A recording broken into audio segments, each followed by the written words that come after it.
आज हम पानी की एक नन्ही सी बूंद के बड़े ही दिलचस्प सफर को समझने वाले हैं। जैसा कि हमें मिली जानकारी और पानी की बूंद की जादुई यात्रा वाले सोर्स में बताया गया है। हाँ, मतलब सोचिए, ये एक बूंद कहाँ से आती है, कहाँ तक जाती है। बिल्कुल। समुद्र से आसमान, फिर बादल बनकर वापस धरती पर और हमारी जिंदगी का हिस्सा बनती है। चलिए इस अनोखे चक्र को देखते हैं जरा। हाँ, और ये समझना इसलिए जरूरी है क्योंकि यही चक्र है जिसे हम जल चक्र कहते हैं, जो पृथ्वी पर जीवन को मुमकिन बनाता है। जिसमें सिर्फ पानी नहीं, ऊर्जा का भी बहुत बड़ा खेल है। अच्छा, ऊर्जा का? हाँ, बिल्कुल।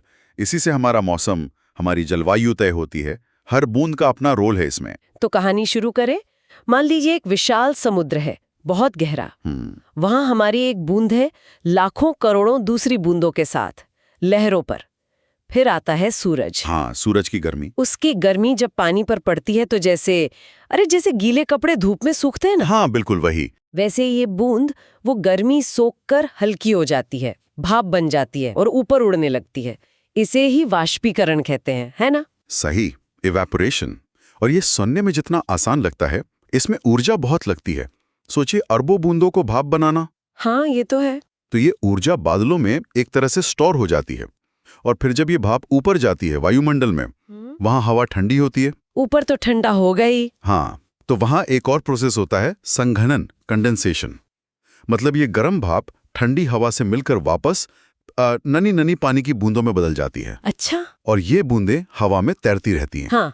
लेकिन अकेली नहीं, हवा में धूल के, धुएं के छोटे छोटे कण होते हैं ना। हाँ, होते हैं। ये बूंदें उन्हीं कणों के चारों तरफ जमा होने लगती हैं, और धीरे धीरे बूंदे बूंदे मिलकर बादल बन जाते हैं। ओहो, वो जो हमें दिखते हैं आसमान में, कभी सफेद रुई जैसे, हाँ। कभी एकदम काले घने। हाँ, बिल्कुल। जैसे सर्दियों में हम सांस छोड़ते हैं तो भाप दिखती है ना, हर ठंडी हवा में। हाँ हाँ। बस वही चीज बहुत बड़े स्केल पर बादलों में होती है। और जब ये बूंदें जमा होते होते काफी भारी हो जाती हैं, तब वो रुक नहीं पाती ऊपर। बिल्कुल, गुरुत्वाकर्षण, ग्रेविटी उन्हें नीचे खींच लेती है, और तब होती है बारिश या बर्फ या ओले, जिसे वर्षा कहते हैं, प्रेसिपिटेशन। सही। किसी भी रूप में पानी का वापस धरती पर आना। हमारी बूंद अब धरती पर लौट आई है। लेकिन धरती पर आकर इसका सफर खत्म नहीं होता है ना? नहीं, बिल्कुल नहीं। यहां से तो एक और यात्रा शुरू होती है। कुछ पानी तो मिट्टी सोख लेती है, वो नीचे चला जाता है, भूजल बन जाता है। Ground water. हाँ, जो कुओं वगैरह में मिलता है। हाँ। और वो भी जलचक्र का ही हिस्सा है, जिसे हम अक्सर देखते नहीं।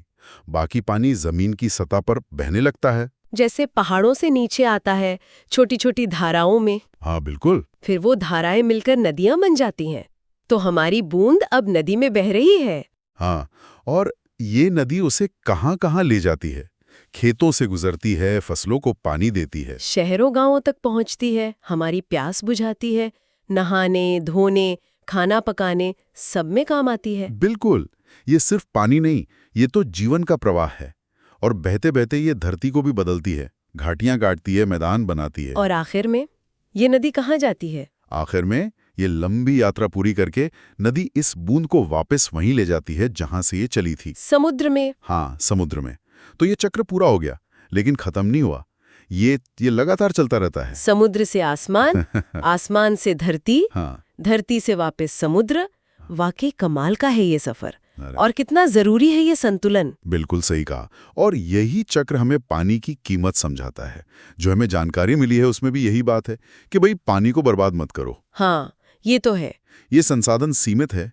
छोटी छोटी चीजें, जैसे ब्रश करते वक्त नल बंद कर देना, या नहाने में थोड़ा कम पानी इस्तेमाल करना। चर्चा का निचोड़ क्या है? शायद यही कि अगली बार जब बारिश हो या हम नल खोलें, तो एक पल को उस पानी के पीछे की लंबी कहानी के बारे में सोचें, उसके अविश्वसनीय सफर के बारे में। हाँ, और ये भी सोचें कि इस बड़े जीवन देने वाले सिस्टम को बनाए रखने में हमारी अपनी क्या भूमिका है।